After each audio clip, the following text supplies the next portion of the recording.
Yes, Kenya. Tamu sana, tamu sana, tamu sana, yes. Debate on the impeachment of Rigathi Gachagua is currently ongoing in Parliament. Listening and looking at the members of Parliament speak, it's very clear at the end of the day, today, Rigathi will be impeached.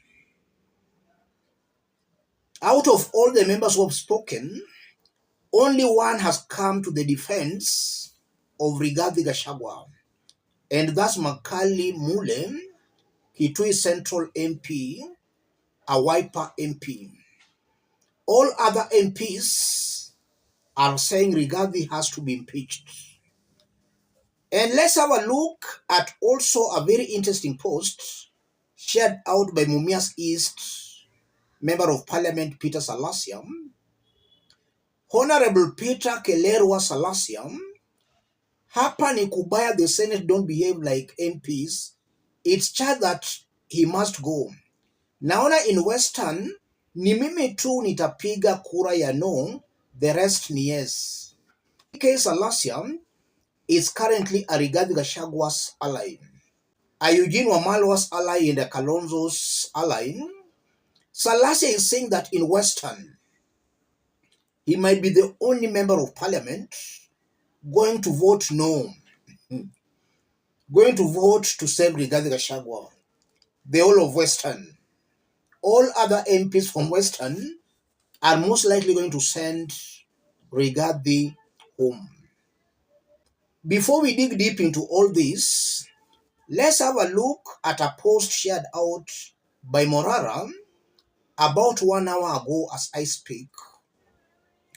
Morara Kebaso Senior, I have been arrested over what happened at Boomers. Can you imagine? Can you imagine? Does it even make sense, jamani? What is this now? Ni nini hii?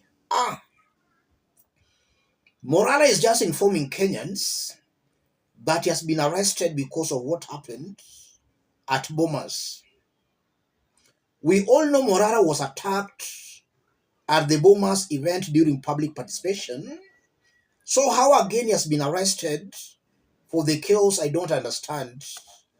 Let's have a look at some posts Morara also made. Morara Kebaso Senior, please don't abandon me at my hour of need. Morara Kebaso Senior, many things have gone wrong in Kenya that would never have happened if we had a parliament. And then we are seeing Morara has shared out that it appears Morara has scheduled an X-Space today at 8 p.m. These are earlier posts Morara shared out before he informed Kenyans that he had been arrested. Why is it that Morara is always being arrested when Rigathi is about to be impeached? When Rigathi's impeachment was tabled in Parliament, we saw Morara being arrested. And today, there is a debate on the impeachment, and Parliament will vote on the impeachment. We are seeing again Morara being arrested. What might be happening here, ladies and gentlemen? I did explain in my earlier analysis a few days ago that I'm seeing some aspects of sabotage. That's the first thing coming out very clearly to me. There might be some moles in Ruto's government who are trying to incite Kenyans to violence so that Kenyans can take to the streets to protest against Ruto's government. Arresting Morara is something that can easily take Kenyans to the streets. And now with Rigathi Gachagua's impeachment, Morara supporters and Rigathi supporters can combine efforts and they can take to the streets. There might be some moles in Ruto's government who are trying to incite Kenyans to go to the streets. That's the first thing I'm seeing here. And then secondly, it might be possible that Morara is clearly being used to divert attention. From Rigathi Gachagwa's impeachment. So Ruto's government are deliberately arresting Morara at a time they intend to impeach Rigathi to divert attention. That's also something I'm seeing here. But these are things we'll dissect in details in our subsequent videos. I want us now to listen to some members of parliament debating Rigathi's impeachment. Let's listen to Mishi Mboko. Kazi aliyofanya kubwa ni kutukana viongozi, kusema anajua wanaouza mihadarati, atawataja, atawashika, aliwashika. Mihadarati iko ama hakuna? Na hii pombe haramu iko mlima peke yake ama pia iko kule magharibi, iko kule sehemu ya Nyanza na iko hata hapa Nairobi? Tumuulize yale mamilioni ambayo ameyatumia kwa hiyo kazi yametupatia natija gani? Yamefanya faida gani? Isipokuwa kunyakua ardhi, akiandika kwa jina la mke wake ati atatengeza sehemu za kuweza kunasua vijana kwa jambo hilo. Jambo jingine ni kashfa ya KEMSA. Imezungumziwa vizuri sana vile alivyowezesha watoto wake na makampuni yake na kuiba pesa zile katika kashfa hiyo. Hatuwezi kuwa na naibu wa rais ambaye juzi na jana alikuwa milioni 800, yani kama mali yake. Hivi karibuni ati ni bilioni 5.2. Kwa muda mchache tu pesa hizo umezipata wapi? Pia umedhulumu bibi wawili wa marehemu ndugu yako aliyekuwa gavana wa Nyeri.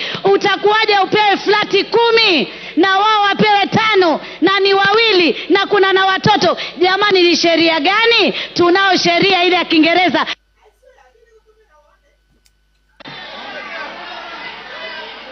Yes, that's Mishi Mboko.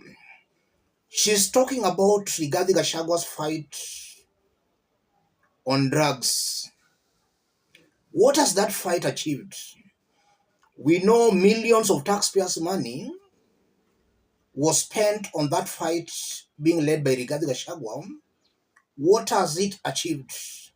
And then Mishi Mboko also talks about some other issues, the shareholding narrative. Let's also listen to Otiende Amolo.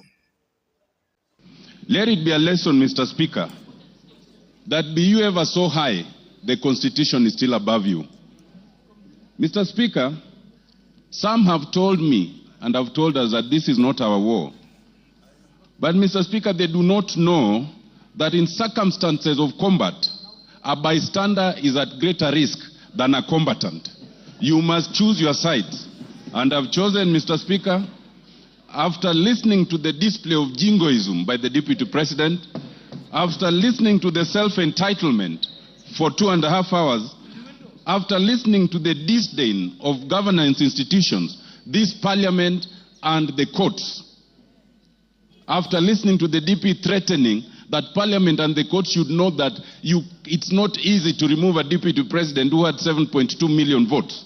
Mr. Speaker, after treating Kenyans as fools by trying to mislead on the intent and purpose of his utterances on the idea of government being a company, it was easy for me to make a decision to cast my lot with impeachment of the Deputy President.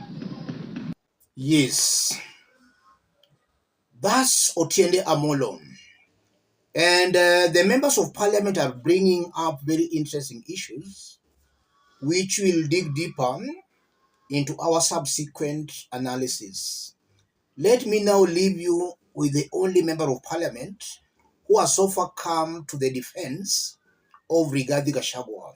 Let's meet on the comment section. Thank you. I've listened to the grounds of this motion, this impeachment motion, and I've listened to my friend, Honorable Mutuse, making the presentation and trying to justify some of these grounds, Honorable Speaker. I want to pick a few of them and ask myself whether they meet the expectations in terms of saying that the DP should be impeached on those grounds. The first one, Honorable Speaker, is the issue of demolitions. In this country, Honorable Speaker, when you go to our constitution, it clearly says that Kenyans have a right. They have their own rights. And if the government has made a decision to carry out demolitions, looking at the hierarchy in terms of governance, the topmost person in terms of hierarchy is the president, is not the deputy president. So in a situation where a decision is made, and the deputy president says he doesn't support it, the question is, should you be harassing the deputy president or the president? Because the person who took the oath as the head of the executive is the president or the deputy president. So on the basis of those demolitions, Honorable Speaker, it is going to be very unfair to start saying it is the deputy president who is in supporting the president, because at the end of the day, whose decision did carry the day? That's the question. The second issue, Honorable Speaker, is the issue of shareholding. Honorable members, let's be very honest with ourselves. We are all politicians. We have been voted in. We represent constituencies. How many of you can say that you are not practicing what is being explained in this motion? How many? Let's be very honest with ourselves. Let's be very honest with ourselves that most of you, majority of you, are doing exactly what is being said in this motion. It is only that don't say it publicly. That's the truth of the matter, Honorable Speaker. Honorable Speaker. Yes, Makari Molo, there's a point of order. Yeah.